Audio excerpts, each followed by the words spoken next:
A budget is not a collection of numbers or limits or even goalposts. A budget is an expression of what matters most. Today on Growing Hope, we begin to peel back the layers of focus to reveal and set budgets for each and every aspect of our lives. It's time for Growing Hope, the show determined to grow up hearts open to pursue the extraordinary. Because you are extraordinary! And now, live from a little cabin in the woods, nestled along Big Spring Creek, it's your host, Kathryn Lang. Hello and welcome to Growing Hope, where we are investing in living bold and taking intentional actions for purpose. I am Kathryn Lang, your purveyor of snarky rainbows, because a little twisted encouragement helps us go a long ways.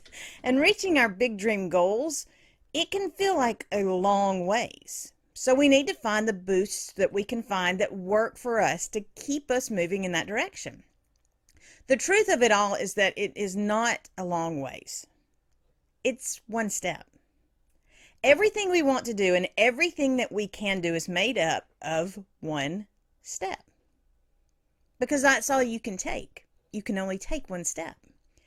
Building a foundation for a balanced life and living out that balanced life requires defining your one step and then taking your one step. The first part is to admit the problem, because you can't fix or mend what you can acknowledge. The next part is to review your options to determine where you are and what you have. And then you have to learn to let go, to release the things that are holding you back and not letting you take the step you want to take. If you've missed any of the episodes where we talk about these 3 steps, then visit growinghoperadio.com to catch up. But now we're moving forward in a balanced life by defining our budgets. When we think of budgets, we usually go right to finances. After all, even Google tells us that's what we're trying to find. And Google knows everything.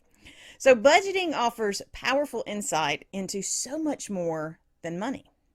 A budget helps you understand the resources at your disposal and how you can use those resources to your greatest advantage. Your budget, or let's call it a map, it allows you to do more because it hones your intentional investments. So set a workable budget for your time and your space and your finances, your relationships, and your health. Several years ago, I followed the steps to develop a workable budget for our household finances. I carried around a small notebook with me, and every time I made a purchase, I wrote it down in the notebook. Now, granted, this was all before you had debit cards that kept up with everything for you. But still, it wouldn't hurt to do it now because it makes you think about what you're doing. Now, after a week, I reviewed my spending habits. And after a month, I sat down to set a budget. By looking at where I had put my money, where I had made intentional investments, I was able to find and adjust the issues so that I could put it to better use.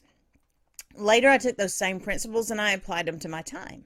I kept a record of how I was investing my time, and then I reviewed it, and after a month I created a budget, and so forth and so on, so that I could figure out the most valuable ways to invest my time. The process doesn't have to be exactly the same with each and every situation. It really depends on what you're budgeting, and it's not really about how you get there, it's that you get there. What we want to do is test the path that we're on, evaluate the results of the test, adjust the expectations we have, set a budget or a schedule or a map, and then review and adjust on a regular basis to keep it healthy. No matter what it is you want to make workable, developing a budget will get you there. When I was developing my show garden, I had no finances, but I did have a mother with a green thumb, and I would tell her what I was interested in and what I wanted to add to my garden, and she had a way of taking seeds or cuttings and making them so much more than they would have been if it had just been me. And you can get way more seeds for your investment than you can plants. So with her help, we adjusted my expectations. It was going to take longer. And then we fulfilled the goals that I had in place with this particular map. And that's what a budget does. It helps you look at where you are, define what you're doing, shuffle and shift and adjust so that it fits where you want to be. But if you don't take the time to develop a budget, then you won't have any guidance on where you're going, and you'll have more struggle for how you're going to get there. It takes one step. If I told you that you only had to take one step to have your desired success, would you take it? If I told you that you could have all the money you ever needed if you would save $1, would you save it? If I told you that you could have the home you always desired by finishing one chore, would anything hold you back from completing that chore? You can. It is all just one away. Without the one, you'll never get there. I am not a big fan of definites because the exception seems to show up the moment you declare the definitive, But I'm certain that if you don't invest in the one, you'll never get it done. My son said it best. If you don't get started, you can't ever get it done. If you don't take that one step, move that one direction, you cannot complete it. So how do you write a book? You write a book one word at a time. How do you run a marathon? One step at a time. How do you eat whatever it is you like to eat? One bite at a time.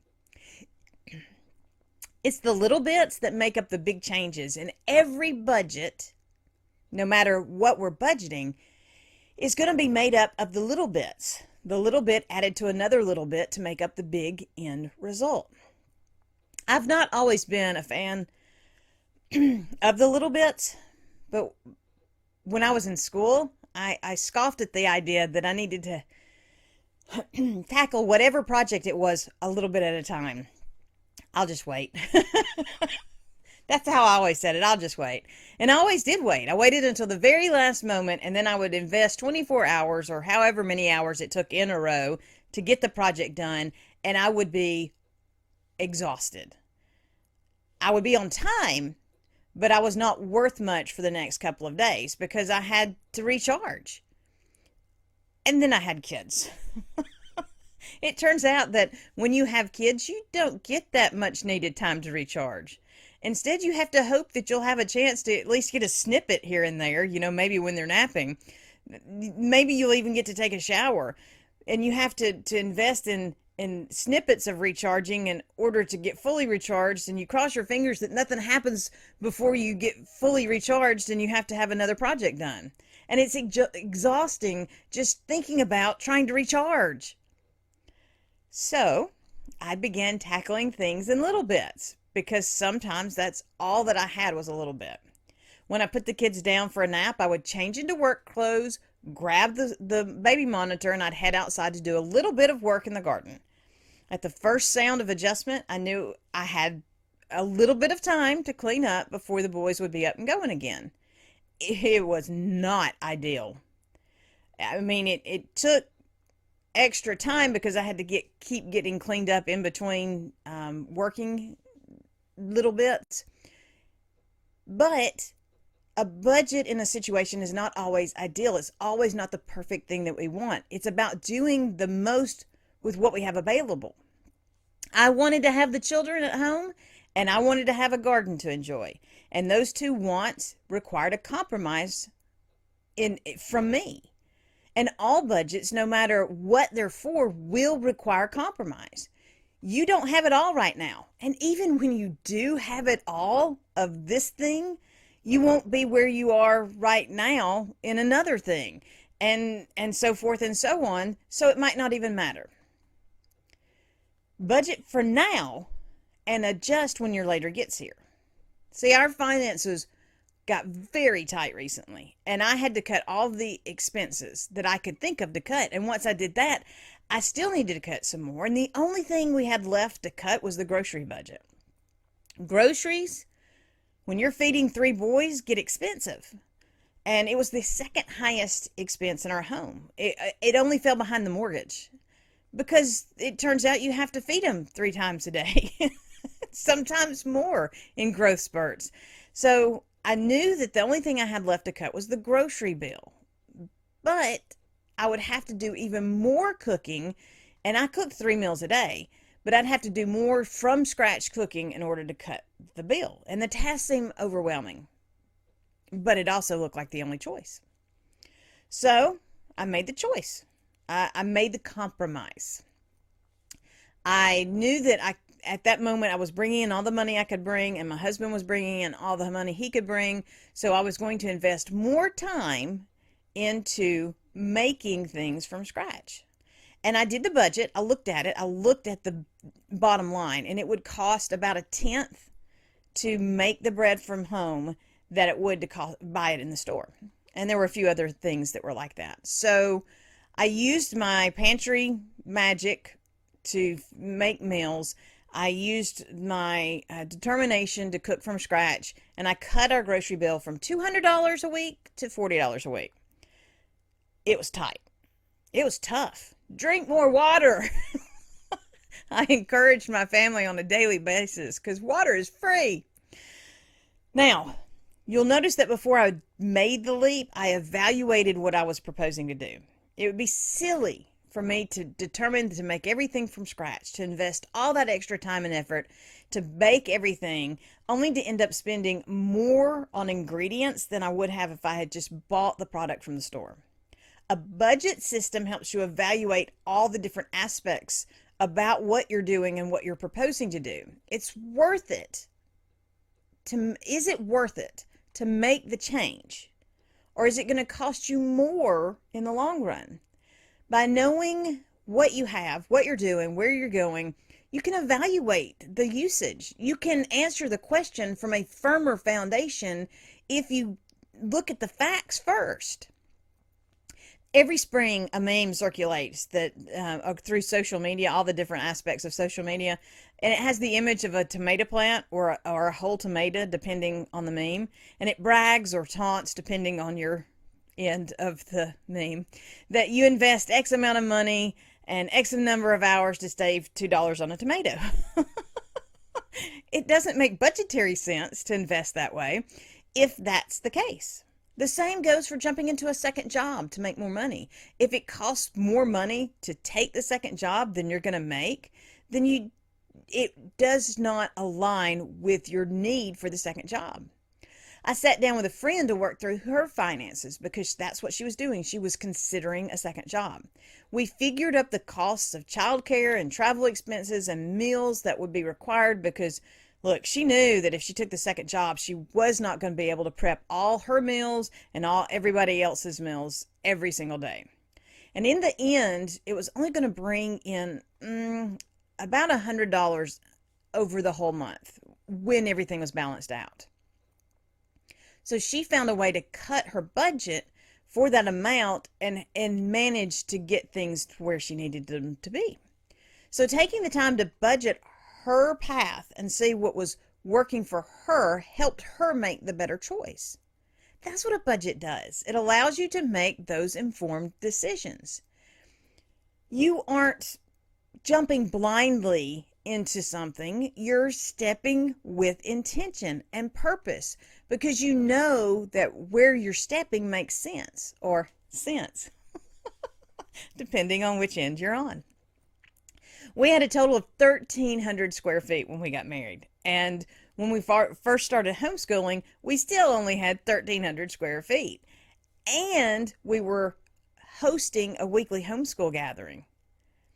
I had to budget my space because I had to squeeze something out of every single inch in the house. Most spaces did double duty or sometimes triple duty. The biggest key was making sure everything had a home and everything went back to its home at the end of the day. The dining room doubled as the schoolroom and as a craft space on gathering days. The kitchen table doubled as a mom's study table, and sometimes it triple dutied as my office. So everything did something more, and that's what a budget helps us determine. How can we do more. You have to manage all of it. You have to manage all of what you have, or what you have begins to take control of you. It controls you when it gets away. It controls you when it spirals into the mud. It controls you when it distracts you or throws you off your game. It controls you when you don't know where it is or where it's going. When I was pregnant with my first son, it was frustrating not being in control. I mean, you don't know. You have an idea of when the time of his arrival is going to happen, but you don't know. We could get close by counting the calendar. We could listen to what the doctor said, but even the doctor would say, we don't know. Planning the specifics was out of our control. Sort of. Like anything that you're managing. And that's what a budget is. It's a management system. With anything that you're managing, there are always elements that can't be locked into place. And when they are locked into place, they figure out how to pick the lock. I had a horse like that. He liked the grass down at the local library more than he did the stuff that we had in the field. So some days he would just simply unlock the gate and walk down there. The first few times it happened, I thought I had left the gate open. And then one day I watched as he simply leaned over, opened the gate, and walked away. We all have encountered those situations where the circumstances reached over and unlocked the gate. But you can still budget even for those moments. You budget for the unexpected. And with my son, the way we budgeted was by having our bag packed and having all of our communications in order so that we had the numbers available and names to notify. And we kept the tank of gas full so that there was not that scramble. Every element we managed made us more confident in the elements we couldn't manage. A budget helps you become more confident in the elements you can't manage by managing the elements you can. So test, evaluate, adjust, set, review the elements of your life. The elements of time, space, finances, relationships, health. And this is what allows you to rest assured in the steps of your journey. Thank you so much for joining me for today's Growing Hope. If you are struggling to define your elements or find your focus, let's talk. You can connect with me at coachforfocus.com or find me on social media, Kathryn C. Lang. That's KATHRYNCLANG. And let's begin defining your unique path, because you can do this. You can have your balanced life. You can achieve your big dream goals. You can go and do and be more than you ever imagined possible. You are designed to thrive. You're designed to live an exceeding, abundant, beyond anything you can think or imagine kind of life. Don't miss out. Define and control and step. And don't miss a single episode of Growing Hope as we begin to map out these budgets, because it is going to make it possible for you to walk out that life that you dream of. You've got this. Everything that you want is right now within your grasp. Everything that you want is right now within your grasp. All you have to do is one step. One choice, one move. Your one, your little bit, your piece, your bite-sized. Your next move is what will determine where you're going in your life. And I know that you have it in it to live bold and live an amazing purpose that's designed uniquely for you. I am Kathryn Lang, and I'm here to tell you that hope makes a difference, because every day holds a promise of more, and every action contains the power of possibility. It's not about what the world says or even what the world shows. The strength of hope and encouragement will and does push through the limits and the walls of the world. My prayer is and always will be that the words I share are helping establish a foundation of hope that will shatter the delusions of the world around us. Remember, in all that you're doing, be blessed and be a blessing. Thank you for joining us for Growing Hope with Kathryn Lang, where we are sharing hope, encouragement, and inspiration to do more. Visit www.kathrynlang.com to invite Kathryn to be part of your event or to share your own stories of possibility living. Until next time, remember that a seed of hope planted and nurtured will grow up into a world of possibilities.